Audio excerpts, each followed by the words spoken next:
Bienvenue dans ce journal, mesdames, messieurs, bonsoir. Voici les titres. Le ministère de l'Environnement et des Ressources forestières a tenu une réunion sur les opportunités d'affaires liées au mécanisme carbone. Cette rencontre a eu lieu avec la participation des investisseurs et promoteurs installés au Togo. À suivre dans un instant. Les pays de l'Afrique de l'Ouest sont privés d'une grande partie de leurs ressources halieutiques. Ce problème est dû à l'utilisation des poissons pour produire des denrées alimentaires aux industries européennes et asiatiques. Et puis en Bretagne, un gros tas d'algues est déposé devant la préfecture de Quimper. C'est une action de Greenpeace France pour dénoncer l'élevage industriel des algues vertes. C'était les titres, à présent le journal.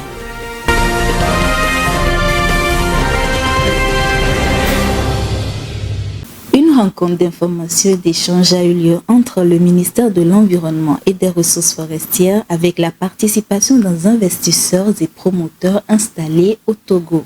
Cette rencontre a porté sur les opportunités d'affaires liées au mécanisme carbone et les nouvelles dispositions réglementaires prises par décret en Conseil des ministres le 15 mars dernier. Suivez ce commentaire pour plus de détails. Les effets des changements climatiques n'épargnent aucun secteur d'activité. Ces effets vont en grandissant et selon le rapport du groupe intergouvernemental sur l'évolution du climat GIEC, la situation est inquiétante. Tous les pays doivent prendre des engagements pour réduire leurs émissions afin que la température mondiale reste en dessous de 2, voire 1,5 degrés Celsius. Le Togo, qui avait pris une part active à la COP21, en signant cet accord, s'est engagé à réduire ses émissions de gaz à effet de serre de façon inconditionnelle de 20,6% et de façon conditionnelle de 30,51%, soit 50,57% d'ici 2030. Pour atteindre ce taux, plusieurs actions contenues dans les contributions déterminées au niveau national doivent être mises en œuvre. Ces dernières sont traduites dans la feuille de route gouvernementale à travers les projets 35, 36 et la réforme permettant de renforcer la mise en œuvre des activités à fort potentiel de réduction des gaz à effet de serre, selon le ministre qatari Folibazi.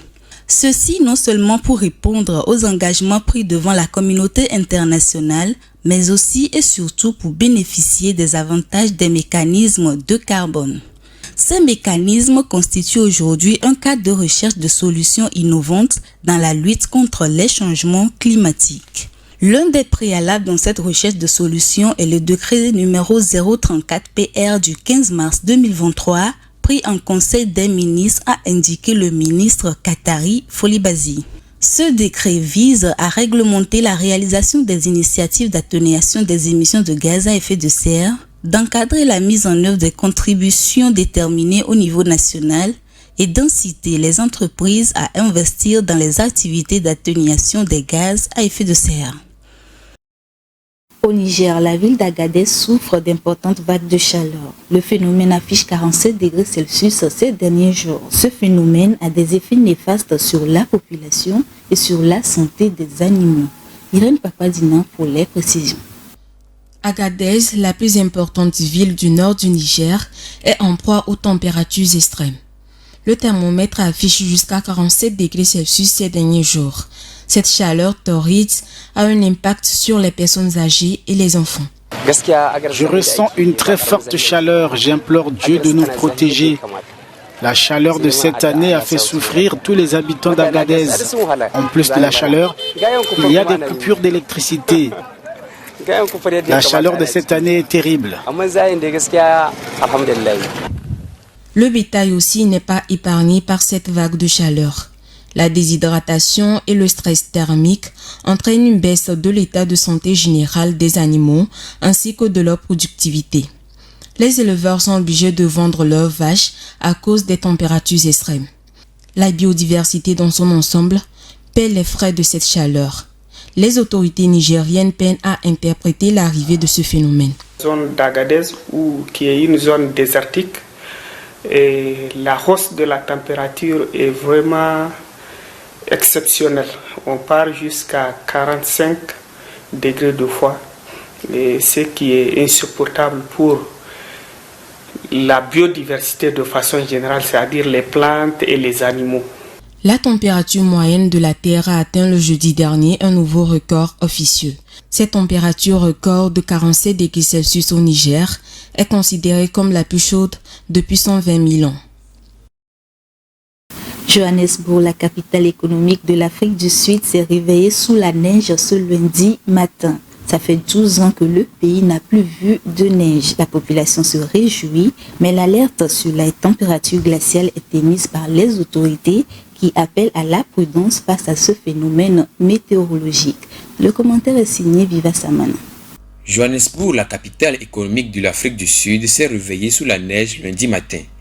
Des chutes de neige ont surpris les habitants de la ville située à plus de 1700 mètres d'altitude et des régions environnantes. Ce phénomène météorologique n'est pas nouveau dans ce pays, mais il se produit pour la première fois depuis 12 ans.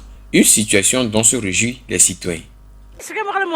Cela fait si longtemps, je me sens si heureuse et j'espère qu'il fera plus chaud après cela. Une journée incroyable en Afrique du Sud, c'est un plaisir de voir la neige à nouveau, même si nous sommes frigorifiés. La mer s'agite avec des vents violents qui pourraient entraîner des conditions difficiles pour les petits bateaux aux abords de la côte sud-africaine. Les autorités du pays préviennent d'une possible fermeture des routes et un risque de baisse de température. Les jeunes enfants qui voient la neige pour la première fois n'hésitent pas à faire des boules de neige en s'amusant. Néanmoins, le Centre sud-africain de la météorologie émet une alerte signalant les températures glaciales à venir et invite la population à la prudence. Les populations de l'Afrique de l'Ouest sont privées d'une grande partie de leurs ressources halieutiques. Cela est dû à l'utilisation des poissons pour produire des farines et huiles destinées aux industries européennes et asiatiques. Cette situation a des conséquences sur l'environnement, sur la santé des populations et sur l'économie. Retrouvons Irène Papadina. Les producteurs de farine et huile de poisson destinés aux industries européennes et asiatiques privent les populations d'Afrique de l'Ouest d'une part importante de leur alimentation et contribuent au pillage des ressources halieutiques. C'est ce qui ressort d'un rapport publié par Greenpeace. Chaque année, 500 000 tonnes de poissons qui pourraient finir dans l'assiette de 33 millions de personnes sont transformées en farine et huile de poisson pour des secteurs comme l'aquaculture, l'agriculture, compléments alimentaires, produits cosmétiques et pour les bétails. Les principaux destinataires de ces produits sont les pays de l'Union européenne et de la Chine.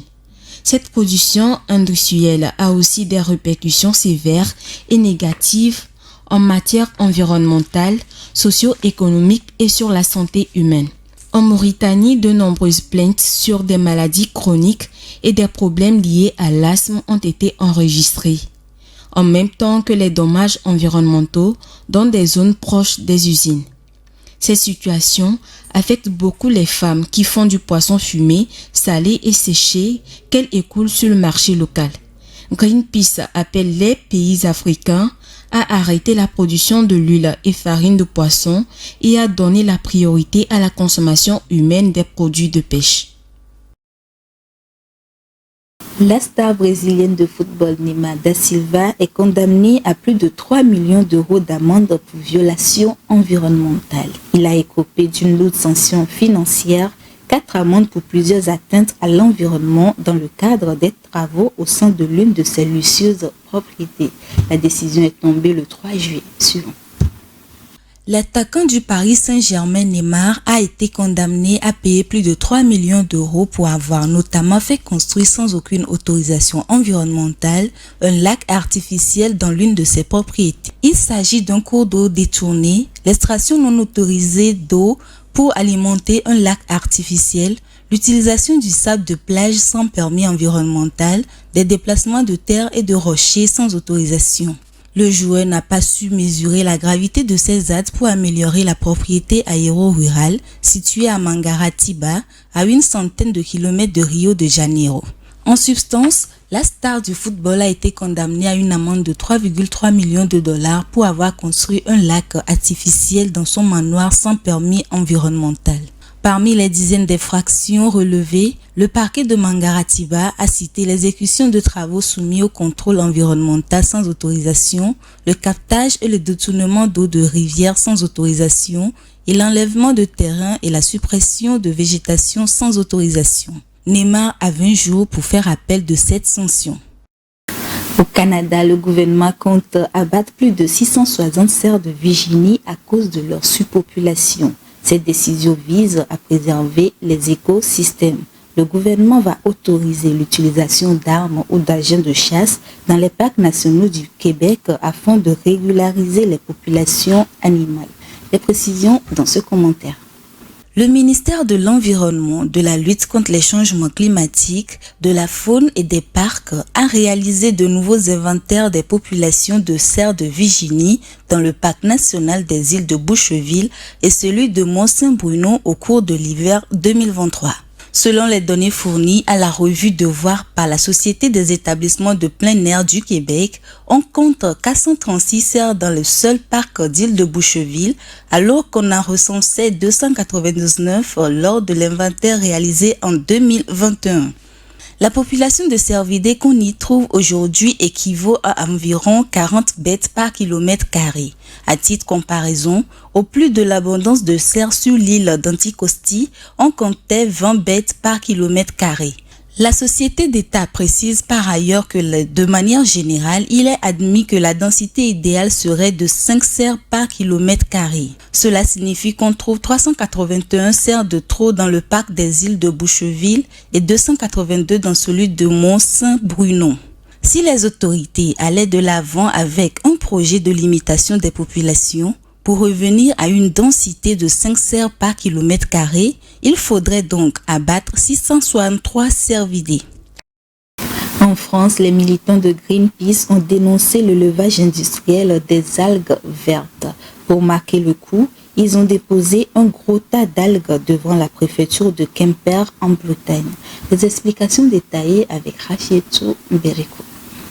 Le lundi 10 juillet, un tas d'algues vertes a été déposé devant la préfecture de Quimper en Bretagne. C'est une action menée par les militants de Greenpeace.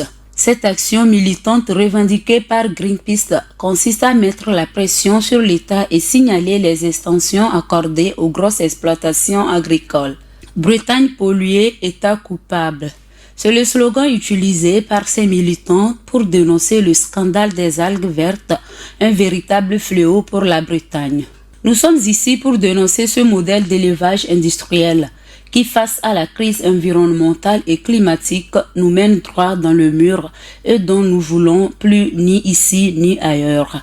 A souligné Sandy Alivar-Calvo, chargé de campagne agriculture à Greenpeace dans un communiqué. À cet effet, l'État est appelé à prendre ses responsabilités et à mettre en branle la sortie de l'élevage industriel en instaurant un délai sur tous les nouveaux projets de création ou d'extension des fermes-usines en France. Une catégorie de chèvres est utilisée pour détruire les herbes aux États-Unis. Il s'agit des briquettes. Ces herbivores se chargent des mauvaises herbes qui empêchent la croissance des arbres dans le Texas. C'est une nouvelle tendance écologique. Retrouvons Rachietou Mberikou. Venir à bout des mauvaises herbes dans le parc municipal de Breckenridge à San Antonio, au Texas. C'est la tâche exécutée par des chèvres connues sous le nom de biquettes. Elles savent exactement quelles plantes elles doivent détruire dans ce parc. Sans tronçonneuse ni herbicide, mais armées d'un solide appétit, ces chèvres sont utilisées pour détruire tout ce qui empêche la croissance des arbres. C'est une méthode alliant efficacité et écologie.